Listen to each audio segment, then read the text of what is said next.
3번 숙청당하고 3번 되살아난 남자가 있었습니다. 아들은 창문 밖으로 던져져 평생 휠체어에 앉게 되었고 자신은 반영명분자의 낙인을 달고 시골에서 쇠를 깎았습니다. 장칭 등 4인방은 그것으로 끝이라 믿었습니다. 그러나 그것은 치명적인 실수였습니다. 덩샤오핑은 기다렸습니다. 굴욕을 삼키고 분노를 연료로 삼아 조용히 때를 기다렸습니다. 그리고 마오쩌둥이 눈을 감던 날 그는 나직이 중얼거렸습니다. 이제 때가 왔다. 권력을 되찾은 그는 먼저 심판대를 세웠습니다. 인민을 지옥으로 끌고 간 4인방을 역사의 이름으로 단죄했습니다. 그것은 복수였을까요? 아니면 새로운 시대의 선언이었을까요? 다시는 그 길로 돌아가지 않겠다라는 선언. 그 위에서 덩샤오핑은 개혁개방의 문을 열었습니다. 그리고 굶주리던 8억 인민을 빈곤에서 건져 올리고 중국을 세계 2번째 경제대국으로 일으켜 세웠습니다. 이 이야기는 한 인간의 집념이 어떻게 죽은 나라를 다시 살려냈는가, 그에 관한 이야기입니다.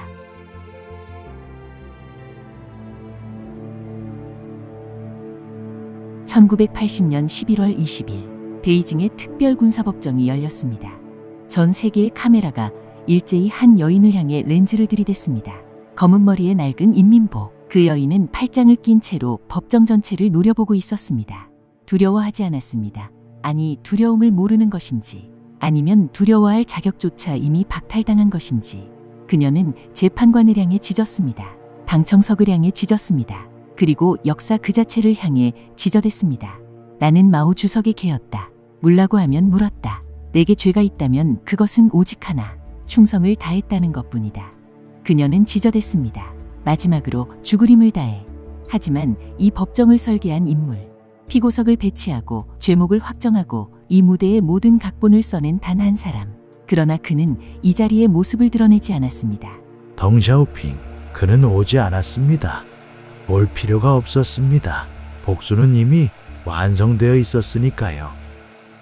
역사는 종종 가장 잔인한 악인을 가장 깊이 상처받은 영혼의 내부에서 만들어냅니다. 1914년 산둥성의 가난한 집에서 태어난 한 여자아이. 본명은 리수멍. 훗날 스스로 이름 지은 장칭, 맑은 강이라는 이름을 붙인 이 여인은 1930년대 상하이에서 여배우를 꿈꾸고 있었습니다. 당시 상하이는 아시아에서 가장 화려한 도시였죠. 서양과 동양의 문화가 뒤섞이고 재즈가 흐르고 기회와 욕망이 넘쳐나는 거리. 예명은 람핑, 파란 사과라는 뜻이었습니다. 그러나 연예계의 평가는 냉혹했습니다. 재능보다 야심이 앞서는 여자, 스캔들을 몰고 다니는 문제아. 그녀는 3번 결혼하고 3번 버림받았습니다. 그리고 좌익극단에서도 끝내 주연을 차지하지 못했습니다. 그 시절의 굴욕, 그것은 단순한 실패가 아니었습니다. 그것은 그녀의 영혼 깊숙이 박혀버린 독침이었습니다. 언젠가 자신을 비웃었던 모든 자들을 발 아래 꿀려주겠다는 집념. 그렇습니다. 그 집념이야말로 훗날 수백만이 목숨을 지옥으로 몰아넣을 광기, 그 씨앗이었던 것이죠. 1937년 중일 전쟁의 포화 속에서 장칭은 공산당의 근거지 예난으로 흘러들었습니다. 예난은 마오쩌둥이 중국 공산당을 이끌고 일본군을 피해 산시성 오지에 세운 혁명의 거점이자 지금은 중국 공산당의 성지입니다. 어쨌든 그곳에서 그녀는 운명의 남자를 만납니다. 마오쩌둥, 중국 공산당의 절대적 지도자. 이미 첫 번째 아내와 사별하고 두 번째 아내와도 별거 중이었던 남자. 장칭에게 마오쩌둥은 단순한 남자가 아니었습니다. 그것은 인생 역전의 마지막 티켓이었죠. 8억 인민을 거느린 황제의 곁에 서는 자리. 그 자리로 향하는 문이 마오쩌둥을 통해 열려 있었습니다. 장칭은 그 기회를 놓치지 않았습니다. 그녀는 마오를 유혹하고 설득하고 마침내 사로잡았습니다. 하지만 당의 원로들은 그녀의 과거를 낱낱이 알고 있었습니다. 상하이 연예계의 갖가지 스캔들, 3번의 이혼, 좌익 진영에서 일으킨 분란들. 그래서 원로들은 결혼을 허락하는 대신 굴욕적인 조건을 내걸었습니다. 당원로 회의 결의. 장칭은 마오 주석의 신변을 돌보는 역할만을 맡으며 이후 20년간 일절 정치 활동을 금한다. 그것은 결혼 허가증이 아니라 정치적 사형 선고였습니다. 그리고 그 굴욕을 강요한 자들 중에 덩샤오핑이 있었죠. 장칭은 평생 그것을 잊지 않았습니다. 중화인민공화국이 건국된 1949년 이후 세상이 바뀌었습니다. 다른 여성혁명가들은 장관이 되고 외교관이 되고 역사의 주인공이 되어갔습니다. 하지만 장칭은 베이징 중난아이 그 깊은 관저 안에 가둬졌습니다. 중난아이란 천안문 광장 바로 옆에 자리한 당 최고 지도부의 특별 거주구역입니다. 바깥에서 보면 아름다운 정원, 하지만 장칭에게는 황금우리였습니다. 마오의 옷을 꿰매고 밥상을 차리고 커튼 색을 고르는 것, 그것이 그녀의 혁명이었습니다. 그 20년의 침묵 속에서 장칭의 내면에서는 무언가가 돌이킬 수 없이 썩어 들어가고 있었습니다. 고독은 원한이 되고 침묵은 광기가 되어갔습니다. 그녀는 병적으로 예민해졌습니다. 물소리 하나에 히스테리를 부렸고 수행원의 발자국 소리조차 통제하려 들었습니다. 새소리가 신경을 거스른다며 관저 주변의 나무들을 모두 베어내게 한 적도 있었습니다. 그것은 단순한 신경쇠약이 아니었습니다. 나를 봐라. 내가 여기 있다. 나는 마오쩌둥의 아내다. 인정받고 싶다는 절규가 괴물로 변해가는 소리였습니다. 1960년대가 되자 약속된 20년이 끝나가고 있었습니다. 그러나 봉인이 풀리는 순간 억눌렸던 화산이 폭발할 준비를 마쳤습니다. 그런데 그때 그녀의 앞길에 냉철하게 버티고 서 있는 한 남자가 있었습니다.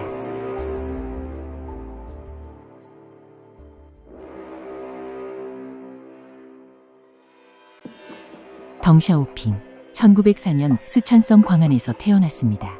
키 150cm, 중국 역사상 가장 작은 거인이라 불린 남자입니다. 그는 16세에 혼자 프랑스로 건너갔습니다. 파리 외곽 르노 자동차 공장에서 하루 10시간씩 일하면서 공산주의 사상을 배웠습니다. 기름때를 뒤집었으며 그는 가장 중요한 진실을 몸으로 터득했습니다. 이념은 배를 채워주지 않는다라는 것을.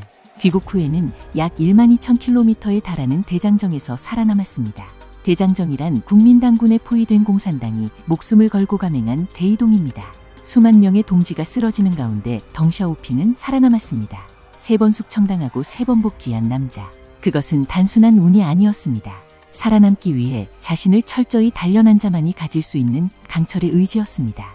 한편 1959년부터 61년까지 대약진운동의 실패로 중국 역사상 최악의 대기근이 덮쳤습니다. 마오쩌둥이 강행한 철강 대증산과 농업 집단화가 원인이었죠. 역사가들의 추산에 따르면 이때 1,500만 명에서 최대 4,500만 명이 굶어 죽었습니다. 그리고 이때 책임을 지고 물러난 마오의 공백을 채운 것이 바로 덩샤오핑이었죠. 그의 철학은 단순했습니다. 덩샤오핑은 이런 말을 했습니다. 검은 고양이든 흰 고양이든 쥐만 잘 잡으면 좋은 고양이다. 이념보다 실효성, 혁명 구호보다 인민의 밥그릇. 그는 농민에게 농지를 돌려주고 시장 경제를 일부 도입합니다. 그러자 식량 생산이 급증하고 사람들이 얼굴에 생기가 돌아왔습니다. 마오쩌둥조차 공개석상에서 인정할 정도였죠. 마오쩌둥이 말했습니다. 저 작은 친구를 보시오. 키는 작지만 주먹 속에 강철 바늘을 숨긴 사람이오. 자, 그렇다면 20년간의 봉인이 풀린 장칭의 눈에 이 덩샤오핑은 어떻게 보였을까요? 인민이 나무 껍질을 뜯어먹던 그 시절에 무대 조명에 집착하는 여자가 정치를 논하려 하다니. 덩샤오핑에게 장칭은 정적조차 아니었습니다. 시끄럽고 의미 없는 소음에 불과했죠. 그렇습니다. 덩샤오핑은 그 경멸을 숨기지 않았습니다. 말로 싸우는 것이 아니라 훨씬 더 잔인한 방법으로 말이죠. 그것은 철저한 무시. 1964년의 일이었습니다. 장칭이 처음으로 정치국 회의실에 발을 들여놓은 날입니다. 그녀는 턱을 치켜들고 여왕이 신하를 맞이하듯 당당하게 걸어 들어왔습니다. 대부분의 간부들은 고개를 숙이거나 눈을 맞추며 목례를 했죠. 저우얼라이 총리도 정중하게 그녀를 맞이했습니다. 하지만 테이블 끝에 앉은 단 한 사람, 덩샤오핑은 얼굴조차 들지 않았습니다. 담배에 불을 붙이고 파란 연기를 길고 천천히 내뿜으면서 그저 창밖을 바라보고 있었습니다. 마치 개가 짖고 있군이라고 말하는 듯한 완벽하게 무관심한 태도로. 장칭이 마이크를 잡고 날카로운 목소리로 연설을 시작합니다. 이날 장칭은 이렇게 말했죠. 지금 문학에는 썩어 있어. 봉건적 사상이 인민의 정신을 계속 오염시키고 있어. 빗자루로 이 쓰레기들을 쓸어내야 하오. 그녀의 목소리가 높아질수록 덩샤오핑의 태도는 더욱 무관심해졌습니다. 안경을 벗고 눈을 감거나 낙서를 하거나 차를 홀짝일 뿐이었죠. 장칭은 온몸이 떨릴 정도의 굴욕감을 느꼈습니다. 자신의 목소리가 이 남자에게 닿지 않는다는 사실. 그것은 1930년대 상하이에서 받았던 멸시의 기억을 그대로 재현하는 것이었습니다. 훗날 그녀는 측근에게 이렇게 털어놓았습니다. 덩샤오핑, 그 작자는 내 앞에서 눈을 맞춘 적이 한 번도 없어. 내가 말할 때 딴청을 피우거나 낙서를 해. 이건 나를 무시하는 게 아니야. 주석을 무시하는 거야. 덩샤오핑은 또한 장칭이 참석하는 회의마다 슬그머니 자리를 옮겼습니다. 가장 구석진 자리, 장칭으로부터 대각선으로 가장 먼 모퉁이. 어느 날 마오쩌둥이 그 이유를 묻자 덩샤오핑은 곤란한 척 귀에 손을 갖다 댔습니다.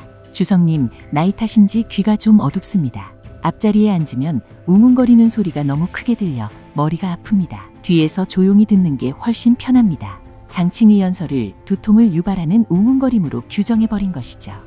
분노로 얼굴이 하얗게 질린 장칭. 하지만 그녀는 공개적으로 반박할 수가 없었습니다. 마오 앞에서 나를 무시하고 있다고 소리치면 자신의 약한 속을 드러내는 것이 되니까요. 그 즈음 장칭은 자신의 권력 기반을 다지기 위해 혁명 현대 경극이라 불리는 무대예술 개혁에 몰두했습니다. 전통 경극에서 황제와 미녀를 내쫓고 총을 든 병사와 노동자 영웅을 주연으로 세웠죠. 홍색낭자군, 샤자방, 지뢰전, 이른바 8대 모범극이라 불리는 작품들이 중국 전역의 극장을 독점했습니다. 그 외에 연극과 영화는 거의 모두 금지되었습니다. 간부들은 강제로 관람하고 나서 앞다투어 찬사를 늘어놓았습니다. 위대한 혁명 예술입니다. 장칭 동지의 노고가 빛나는 걸작이옵니다. 하지만 덩샤오핑은 초대장을 받으면 비서에게 건넸습니다. 혹여 억지로 끌려가더라도 공연 중간에 꾸벅꾸벅 졸거나 슬그머니 자리를 떴습니다. 그는 장칭의 연극을 보고 지루하군. 저게 예술이야? 그냥 선전물이지. 장칭이 8억 인민에게 강요하는 예술을 덩샤오핑은 선전물이라는 한마디로 잘라버렸던 것입니다. 그것은 장칭의 20년에 걸친 집념에 대한 가장 모욕적인 평가였습니다. 이렇게 되자 장칭의 눈에는 덩샤오핑의 모든 것이 거슬렸습니다. 급기야 그녀는 덩의 실용주의는 수정주의, 브리짓 게임은 부르주아적 타락, 그리고 그의 침묵은 음모. 이렇듯 그녀는 자신의 열등감을 정당화하기 위해 덩샤오핑을 악마로 만들기 시작했습니다. 그렇게 해야만 자신이 마오쩌둥이 말하는 마오쩌둥식 정의의 편에 설 수 있었으니까요.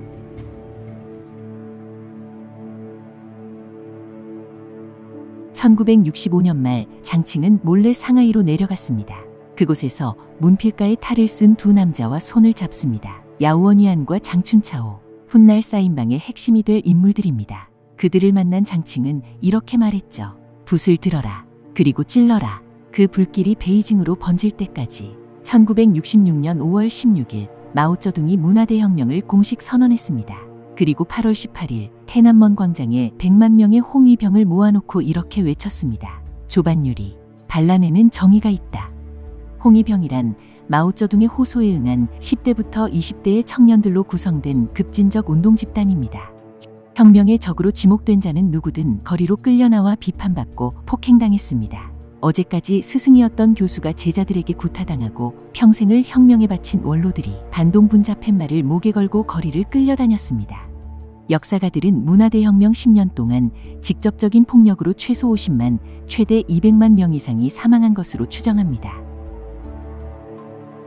20년간 억눌려온 분노가 마침내 폭발했습니다. 하지만 그 폭발이 삼킨 것은 개인의 원한이 아니라 한나라의 영혼이었습니다.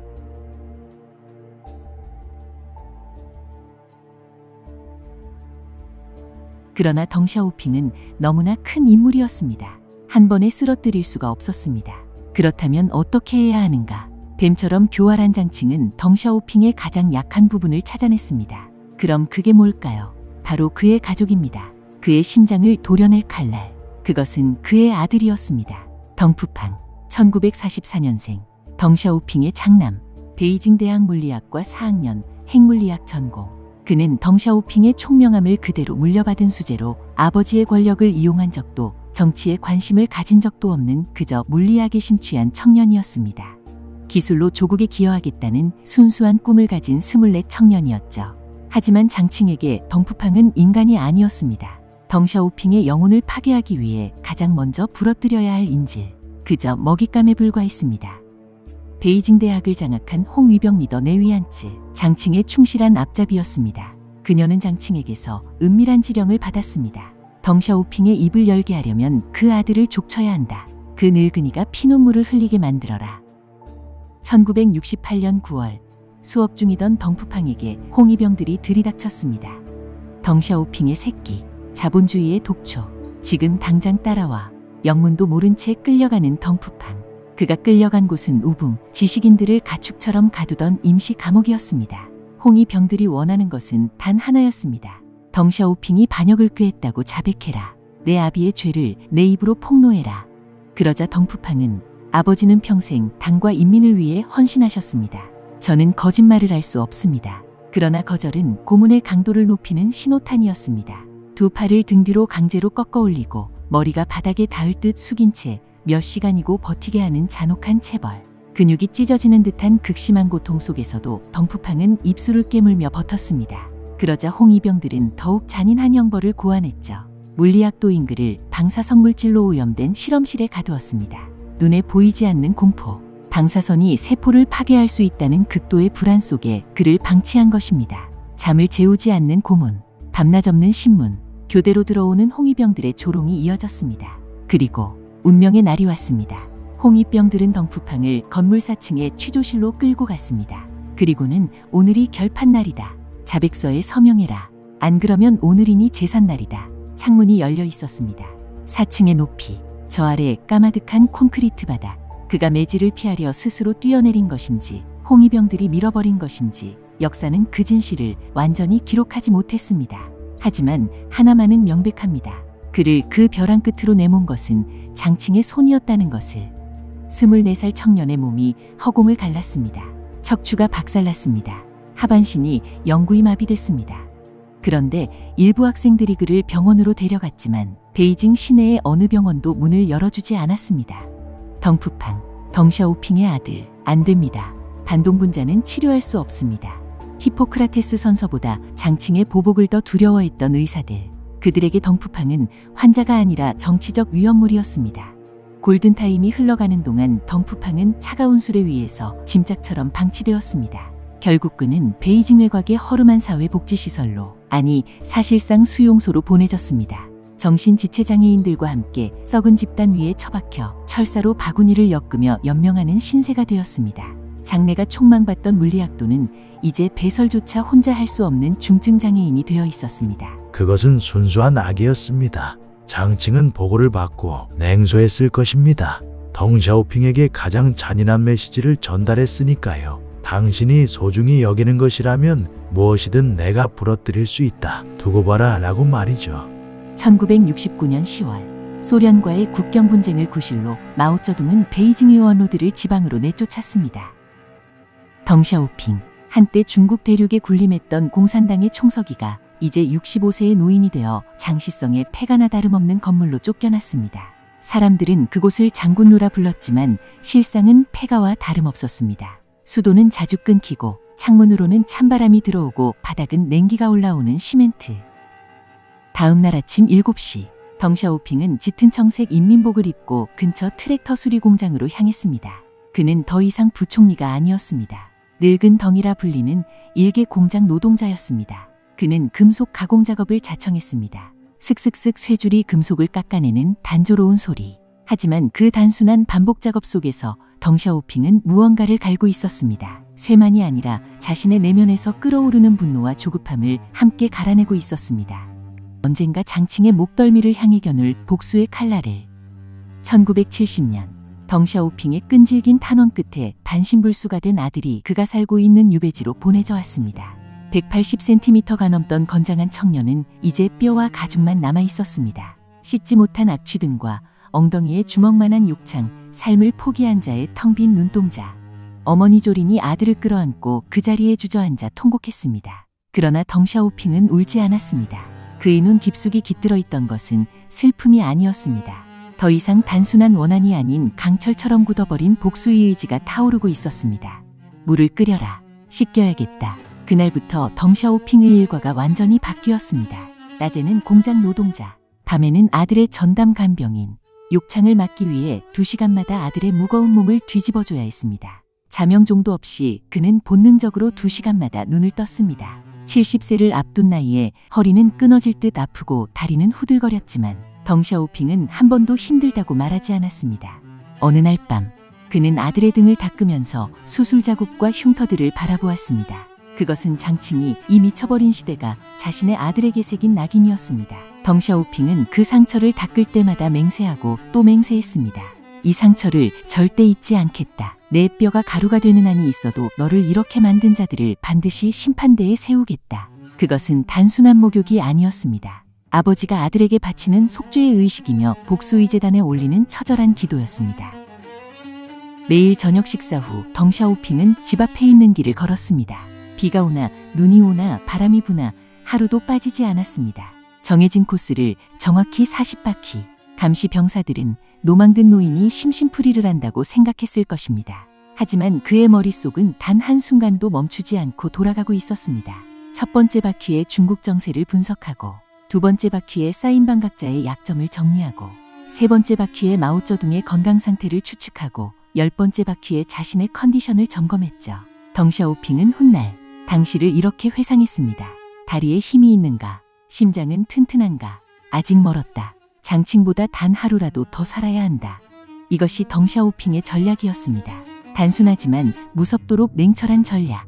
오래 사는 것, 살아남는 것, 최후의 승리는 수명에서 나온다. 장칭이 베이징 의원회장에서 샴페인을 마시며 몸을 망치고 있을 때 덩샤오핑은 장시성의 불근육 위에서 강철 같은 체력을 갈고 닦고 있었습니다.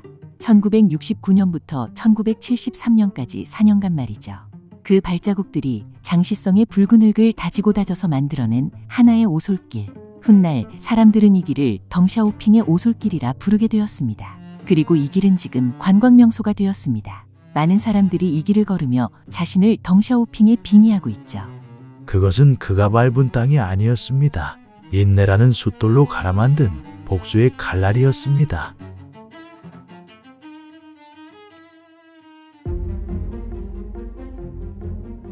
(1972년 8월 3일) 장시성의 여름밤은 이상할 정도로 무겁고 습했습니다.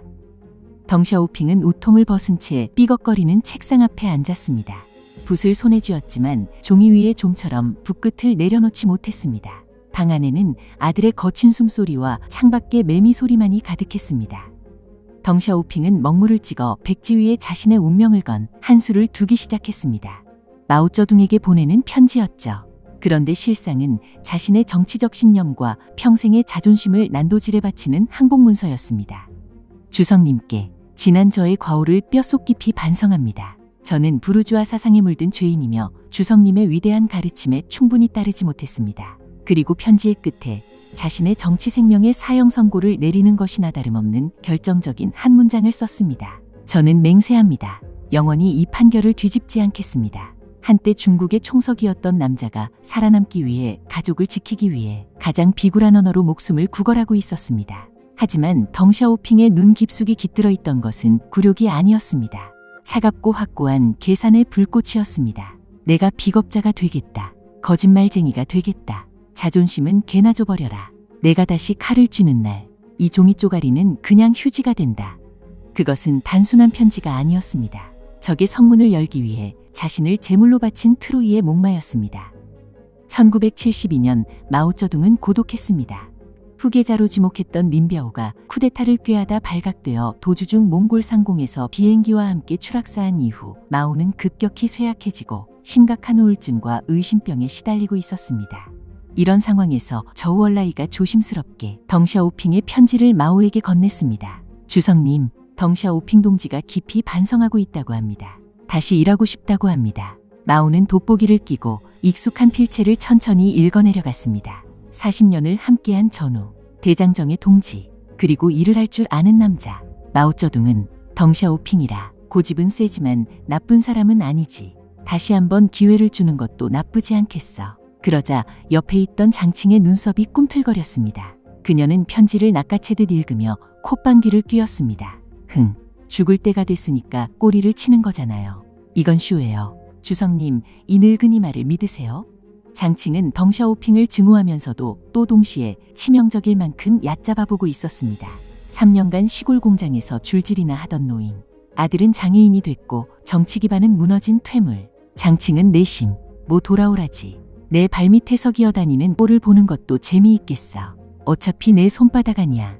그 늙은이가 돌아와서 뭘 할 수 있겠어. 기껏해야 내 발이나 할겠지. 그렇습니다. 이것이 장칭의 결정적이고 치명적인 오판이었습니다. 그녀는 자신의 권력이 영원히 계속될 것이라 착각했습니다. 상처 입은 맹수가 얼마나 교활하고 위험해질 수 있는지 그 본질을 끝까지 이해하지 못했습니다.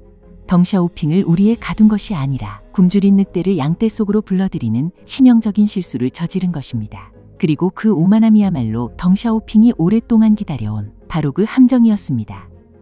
1973년 2월 덩샤오핑과 그의 가족을 태운 기차가 베이징역에 도착했습니다. 3년 4개월 만에 귀환이었죠. 플랫폼에는 마중 나온 사람도 꽃다발도 없었습니다. 차가운 겨울바람과 감시원들의 싸늘한 눈빛만이 가득했습니다. 지팡이를 짚고 기차에서 내리는 덩샤오핑. 더 굽은 등, 더 느린 발걸음. 하지만 그 노인 같은 모습은 철저히 계산된 위장이었습니다. 복권 후 첫 정치국 회의.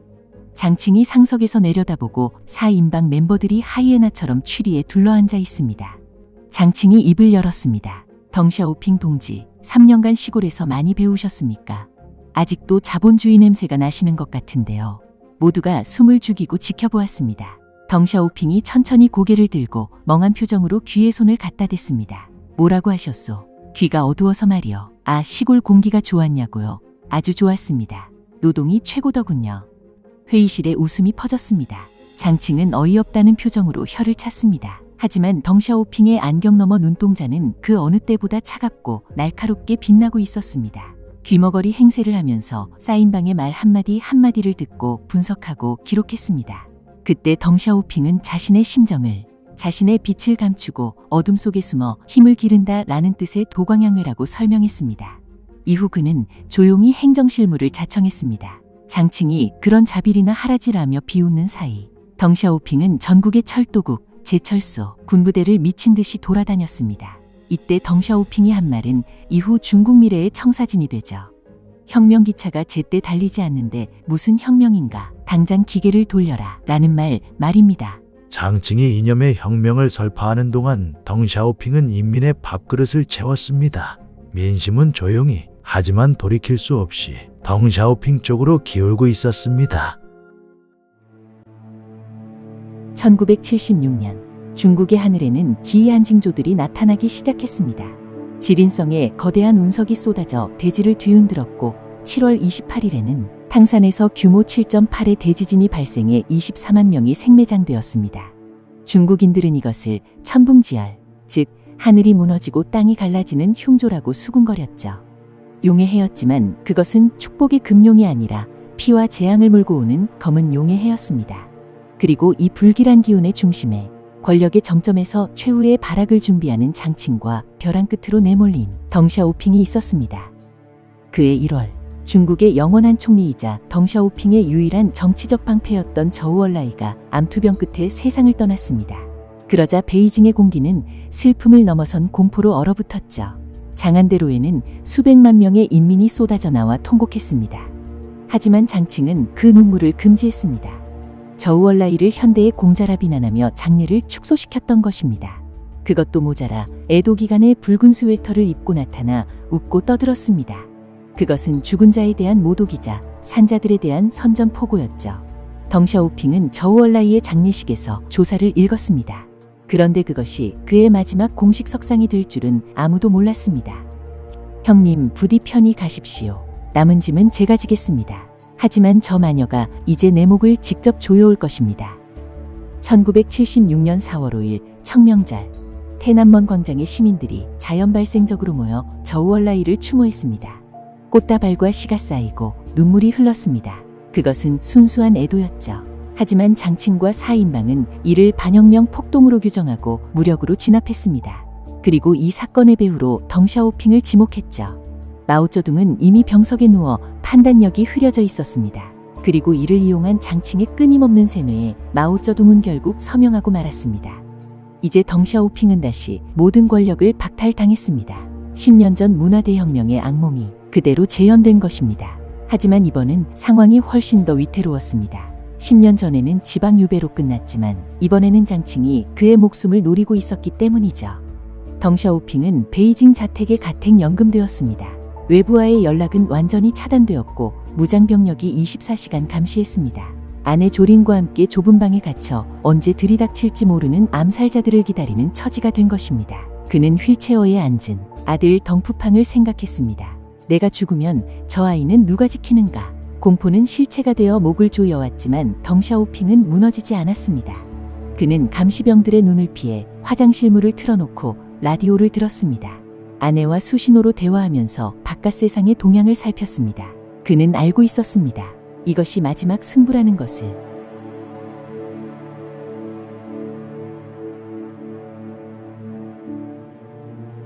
(1976년 9월 9일) 마침내 거대한 산이 무너졌습니다.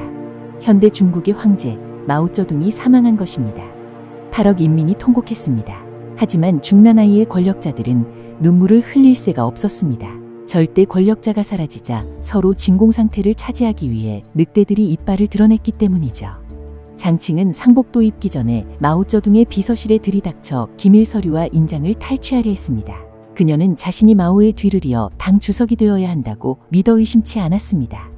공개석상에서 자신을 당의 어머니라 칭하기 시작했고 상하이 민병대에 무기를 지급하며 무력 시위를 준비했습니다.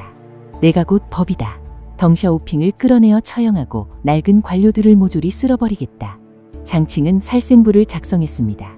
그 명단 맨 위에는 언제나 덩샤오핑의 이름이 적혀 있었죠. 그녀는 마오의 시신 앞에서 맹세했습니다. 주석, 당신이 이루지 못한 혁명을 제가 완성하겠습니다. 피해 숙청으로 이 땅을 정화하겠습니다.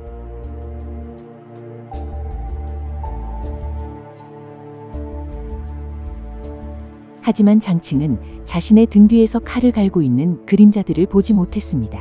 그녀의 오만함과 폐악질에 지칠 대로 지친 이들이 침묵의 동맹을 결성하고 있었습니다. 군부 원로 예제닝 원수, 마오쩌둥의 경호실장 왕둥신, 그리고 마오가 지명한 과도기후 계자 화거펑. 덩샤오핑은 가택연금 상태였지만 비밀 연락망을 통해 예제닝과 소통하고 있었습니다. 예제닝이 이렇게 말했죠. 선제 공격만이 살 길입니다. 사인방이 손을 쓰기 전에 우리가 먼저 쳐야 합니다. 뱀의 머리를 단번에 잘라내야 합니다. 그러자 국가지도자 화거펑도 동의합니다. 사인방을 분쇄합시다. 이렇게 거사일은 10월 6일로 정해졌습니다. 그날 밤 마오쩌둥 선집 출판회의를 소집한다는 명목으로 사인방이 유인되었습니다. 아무것도 모르는 장춘차오와 왕웅원이 회의장에 들어선 순간 어둠 속에 잠복해 있던 특수부대가 그들에게 덮쳤습니다. 젊은 왕웅원은 격렬하게 저항했지만 제압당의 바닥에 처박혔고 장춘차오는 사색이 되어 벌벌 떨면서 수갑을 찼습니다. 야오원이안도 자택에서 체포됐죠.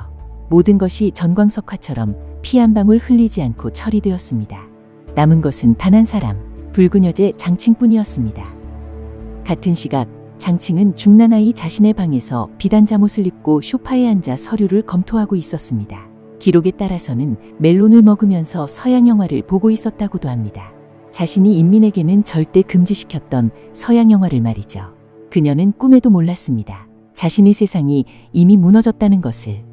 황하고 문이 열리고 총을 든 군인들이 들이닥쳤습니다. 그러자 장칭은 너희들은 누구냐? 감히 여기가 어디라고?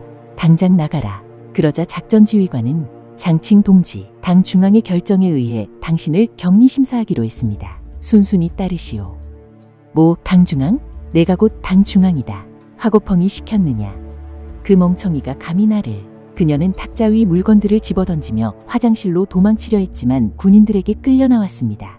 나는 마오 주석의 아내다. 너희들은 반란군이다. 주석의 영혼이 너희를 저주할 것이다. 찰칵. 그 차가운 소리 하나로 10년 동안 중국을 공포로 몰아넣었던 붉은 여왕제의 시대는 허무하게 막을 내렸습니다. 그리고 곧 검은색 리무진에 태워져 어둠 속으로 사라졌죠. 어제까지만 해도 8억 인민에게 호령하던 그녀가 하룻밤 사이에 죄수번호로 불리는 신세로 전락한 것입니다. 이제 됐군. 모든 것이 끝난 후 예제닝은 밀사를 보내 가택연금 중인 덩샤오핑에게 소식을 전했습니다. 밀사가 귓속말로 전했습니다. 성공했습니다. 사인방을 모두 잡았습니다. 그러나 덩샤오핑의 표정에는 큰 변화가 없었습니다. 들고 있던 담배를 재떨이에 천천히 비벼 끄고 그리고 아주 작게 또 천천히 입가에 미소가 번졌습니다. 그리고 덩샤오핑은 혼잣말을 했죠.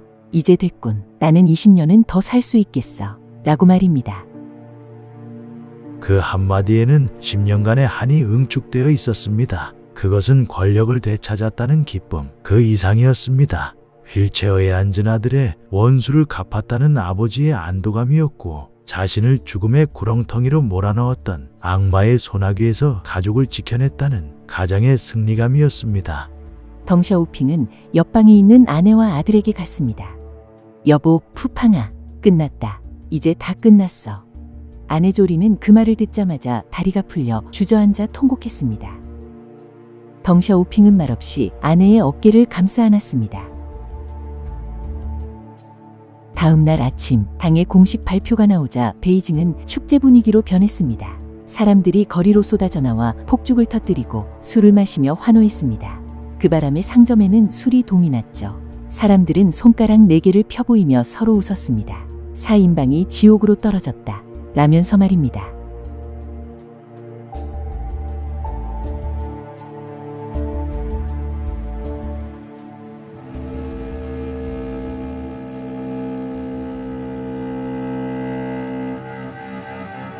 (1976년) 장칭이 체포된 이후 4년이라는 긴 침묵의 시간이 흘렀습니다. 그 사이 덩샤오핑은 장칭을 즉시 죽이지 않았습니다. 그는 그녀를 독방에 가두어 세상과 완전히 차단한 채 그녀의 권력이 모래성처럼 무너져 내리는 것을, 그녀가 신처럼 떠받들던 마오쩌둥의 사상이 실사굿이라는 새로운 이념에 의해 대체되는 것을, 이 모든 것을 차가운 벽 너머로 느끼게 했습니다. 그것은 육체를 죽이는 것보다 더 고통스러운 영혼을 말려 죽이는 형벌이었죠. 그리고 마침내 덩샤오핑은 그녀를 세상 앞에 끌어냈습니다. 그녀가 아직 살아있는 동안 그 정치적 생명을 완전히 끊어놓기 위해, 그리고 인민들 앞에서 그 광기의 시대를 발가벗겨 전시하기 위해서였습니다. 1980년 11월 20일 오후 3시, 무거운 철문이 열리고 66세의 장칭이 모습을 드러냈습니다. 죄수번호 7604가 찍힌 헐렁한 검은 죄수복을 입고 있었지만 그녀의 턱은 여전히 오만하게 치켜 올려져 있었습니다. 그녀는 수갑을 찬 손으로 머리카락을 쓸어넘기며 방청석을 노려보았습니다. 그 눈빛에는 두려움 대신 경멸과 광기가 서려 있었죠. 법정에는 35명의 재판관과 600여 명의 방청객이 숨을 죽이고 있었습니다.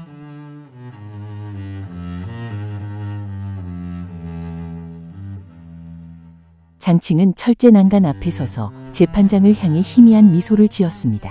너희들이 나를 심판할 자격이 있느냐? 너희들은 모두 수정주의자여 배신자다. 검찰관이 그녀의 죄상을 하나씩 열거했습니다. 국가전복 음모수행, 수많은 혁명 원로와 지식인 박해, 그에 따른 무고한 인민들의 죽음. 하지만 장칭은 눈 하나 깜짝하지 않았습니다. 아니, 오히려 재판부를 조롱했습니다. 내가 사람들을 박해했다고? 웃기는 소리. 나는 당 중앙의 결정을 집행했을 뿐이다. 당시 당 중앙이 누구였지? 바로 마오 주석이다. 너희들이 나를 재판하는 것은 마오 주석을 재판하는 것이다. 그리고 1980년 12월 장칭은 역사에 남을 충격적인 발언을 토해냈습니다. 재판장이 그녀의 책임을 추궁하며 몰아세우자 그녀는 앙칼진 목소리로 이렇게 소리쳤습니다. 그래, 나는 마오 주석의 충실한 개였다. 물라고 하면 누구든 물었다. 덩샤오핑을 물라고 해서 물었고 류사오치를 물라고 해서 물었다. 주인을 위해 짓고 문 것이 죄란 말이냐. 스스로를 충실한 개라 칭하며 모든 학살과 숙청을 주인의 명령에 따른 충성심으로 포장하는 그 괴기스러운 당당함. 그것은 인간의 도덕성을 상실한 권력이라는 마약에 중독된 자의 비참한 자기 고백이었습니다. 그러면 이 모든 장면을 덩샤오핑은 어디에서 지켜보고 있었을까요? 그는 법정의 모습을 드러내지 않았습니다. 중난 하이진무실의 폐쇄회로 TV 앞에서 이 모든 광경을 지켜보고 있었습니다. 파란 담배 연기 너머로 철창 안에서 짐승처럼 울부짖는 장칭을 무표정하게 응시했습니다. 12년 전 자신의 아들 덩푸팡을 4층 창문 밖으로 내던지게 만들었던 여자. 자신을 트랙터 공장에 기름때 묻은 노인으로 만들었던 여자. 그 여자가 지금 짐승처럼 울부짖고 있었습니다. 그러나 덩샤오핑의 심장박동은 차분했습니다. 그는 이미 승리했기 때문입니다. 그가 원한 것은 장칭의 목숨이 아니라 그녀가 상징하는 광기의 시대를 인민들 앞에서 발가벗겨 전시하는 것이었습니다. 1981년 1월 25일 운명의 선고 공판일이 왔습니다. 재판장이 엄숙한 목소리로 판결문을 낭독했습니다. 피고인 장칭, 사형에 처한다. 그녀는 혁명무죄를 외치며 난동을 부리다 끌려나갔습니다. 차라리 처형당해 혁명의 순교자가 되는 것이 그녀가 바라는 시나리오였을지도 모릅니다. 그러나 재판장의 입에서 이어진 말이 장칭을 절망의 구렁텅이로 밀어넣었습니다. 단 그 집행을 2년간 유예한다. 사형 집행을 2년간 유예한다라는 말. 이것은 덩샤오핑의 고도로 계산된 정치적 보복이었습니다. 당내에서는 장칭을 당장 총살해야 한다는 여론이 들끓었습니다. 덩샤오핑 역시 개인적으로는 그녀를 찢어 죽이고 싶었을 것입니다. 그 역시 인터뷰에서는 이렇게 말했습니다. 장칭의 죄악은 너무나 커서 1000번 죽여 마땅하다 라고 말입니다. 하지만 덩샤오핑은 더 깊은 수를 두기로 했습니다. 그녀를 죽여 전설로 남게 하는 대신 살려두어 비참한 노인이 되어가는 과정을 보여주기로 한 것입니다. 감옥이라는 좁은 시멘트 바닥 위에서 덩샤오핑이 중국을 부강하게 만들고 세계적 지도자로 존경받는 모습을 말이죠. 그리고 휠체어를 탄 덩푸팡이 장애인들의 영웅으로 빛나는 모습을 똑똑히 지켜보게 하는 것. 그것이야말로 죽음보다 더한 고통, 희망 없는 삶이라는 형벌이었습니다.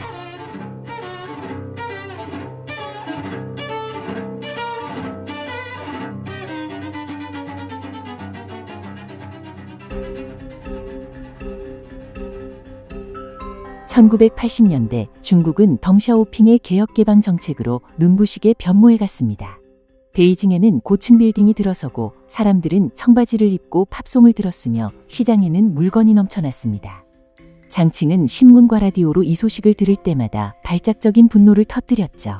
수정주의자들이 나라를 팔아먹고 있다. 자본주의의 독초가 만발했다. 그녀는 독방벽에 머리를 찌으며 저주를 퍼부었지만 아무도 귀 기울이지 않았습니다. 간수들은 그녀를 미친 할머니 취급하며 비웃었죠.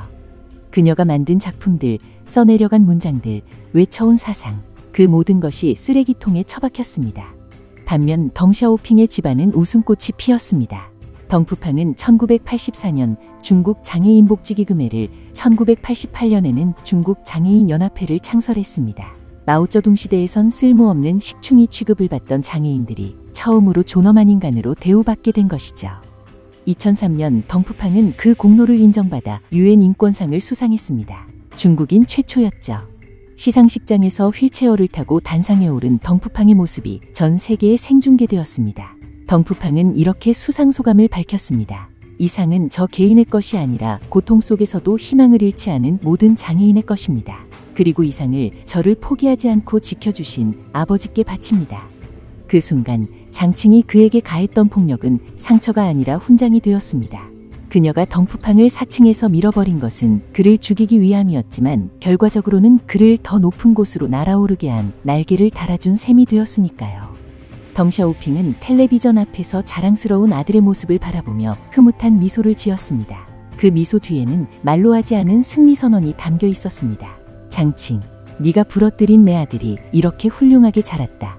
너는 실패했고 나는 승리했다. 라는 선언 말이죠. 1991년 5월 베이징은 활기에 넘쳐 있었습니다. 아시안게임을 성공적으로 치러낸 중국은 경제대국으로 비상하고 있었습니다. 거리에는 자전거 대신 자동차가 늘어났고 젊은이들은 청바지를 입고 치킨을 먹으며 미래를 이야기했습니다. 하지만 베이징 공안병원 2층의 한 특별병실은 시간이 멈춘 듯 고요하고 음산했습니다. 그곳에는 한때 8억 인민에게 호령했던 붉은 여왕제 장칭이 죽음을 기다리고 있었습니다. 77세의 장칭은 이제 더 이상 우리가 알던 그 표독스러운 여인이 아니었습니다. 감옥 생활 10년이 그녀의 육체를 철저히 파괴했습니다. 트레이드마크였던 검은 머리카락은 다 빠져 듬성듬성했고 피부는 말린 과일 껍질처럼 쭈글쭈글했습니다. 그녀는 인후암 말기였죠. 목소리를 무기로 세상을 지배하려 했던 여자의 목구멍에서 자라나는 암세포는 신이 내린 잔혹한 형벌과도 같았습니다. 의사들은 수술을 권유했습니다. 수술을 받으시면 살 수 있습니다. 하지만 장칭은 고개를 저었습니다.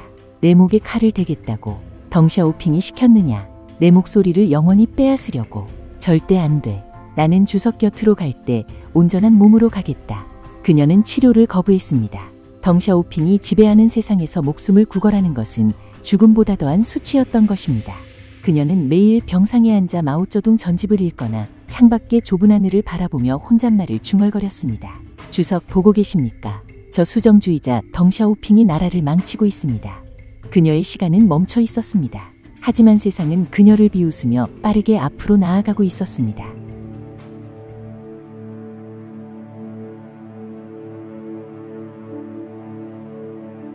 (1991년 5월 13일) 밤 장칭은 평소보다 일찍 잠자리에 들 준비를 했습니다. 그리고 그날따라 유난히 깨끗하게 씻으려 했었습니다.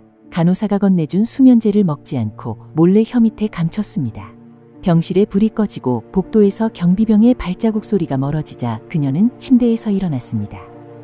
달빛이 창살 틈으로 스며들어 그녀의 창백한 얼굴을 비추었습니다. 그녀는 주머니에서 손수건들을 꺼냈습니다. 감옥에서 틈틈이 모아둔 손수건들이었습니다. 떨리는 손으로 손수건을 하나씩 묶어 긴 매듭을 만들었습니다. 그 매듭은 그녀가 세상에 남기는 마지막 밧줄이자 마오쩌둥에게로 가는 달이었습니다. 그녀는 책상 위에 유서를 남겼습니다. 며칠 전부터 조금씩 써내려간 글이었습니다. 주성님, 당신의 학생이자 전우인재가 이제 당신 곁으로 갑니다. 덩샤오핑이 승리했습니다. 하지만 역사는 그를 배신자로 기록할 것입니다. 저는 굴복하지 않았습니다. 당신과 내가 했던 혁명은 무죄이니까요. 그녀는 붓을 내려놓고 가장 아끼던 마오쩌둥의 사진을 가슴에 품었습니다. 그리고 비틀거리는 걸음으로 화장실로 향했습니다. 5월 14일 새벽 3시 병원 화장실의 차가운 타일바닥. 장칭은 세면대 위 배관에 손수건 매듭을 걸었습니다. 그리고 의자 위에 올라섰습니다. 거울 속에 비친 자신의 얼굴을 마지막으로 바라보았습니다. 한때 상하이의 여배우였고 영부인이었고 문화대혁명의 기수였던 여자. 그러나 이제는 아무것도 아닌 늙고 병든 죄수. 마오 주석. 그 짧은 속삭임과 함께 그녀는 의자를 발로 걷어찼습니다. 그렇게 한 시대를 피로 물들였던 붉은 여왕제는 가장 누추하고 또 가장 고독한 곳에서 스스로 생을 마감했습니다. 덩샤오핑이 그녀에게 내린 희망 없는 삶이라는 형벌을 더 이상 견디지 못하고 스스로 형집행을 마무리한 것입니다. 다음 날 아침, 간호사가 시신을 발견했습니다. 병원은 발칵 뒤집혔지만 소식은 철저히 통제되었습니다. 시신은 즉시 화장터로 옮겨졌습니다. 가족도 추종자도 조문객도 없는 쓸쓸한 장례였습니다. 화장터 접수대장에는 장칭이라는 이름 대신 리룬칭이라는 가명만이 적혔습니다. 죽어서조차 자신의 이름을 쓰지 못한 것입니다. 공식 사망 발표가 나온 것은 그로부터 3주가 지난 후였습니다. 신화통신의 짤막한 기사는 이렇게 쓰여 있었습니다. 반혁명 집단의 수괴, 장칭이 5월 14일 자살했다. 라고 말이죠. 사람들의 반응은 어땠을까요? 1976년 마오쩌둥이 죽었을 때처럼 전 인민이 통곡했을까요? 아니면 그녀의 추종자들이 폭동을 일으켰을까요? 아무 일도 일어나지 않았습니다. 대신 모든 베이징 시민, 아니 모든 중국인들이 이구동성으로 그 마녀가 이제야 죽었어. 너무 늦게 죽었지라는 말을 했습니다. 그것은 증오보다 더 무서운 무관심과 경멸이었습니다. 사람들은 이미 덩샤오핑이 만들어준 풍요로운 삶에 취해 있었고 장칭은 끔찍했던 옛날 이야기 속의 악당일 뿐이었습니다. 덩샤오핑은 총칼을 쓰지 않고도 그녀를 완벽하게 지워버렸습니다. 무덤조차 만들어지지 않았습니다. 죽어서 순교자가 되어 추앙받는 것을 허락하지 않은 것입니다. 천안문 사태가 유혈 진압된 지 3년 후인 1992년 봄. 장칭이 죽고 1년도 채 지나지 않아 88세의 덩샤오핑은 마지막 승부수를 던졌습니다.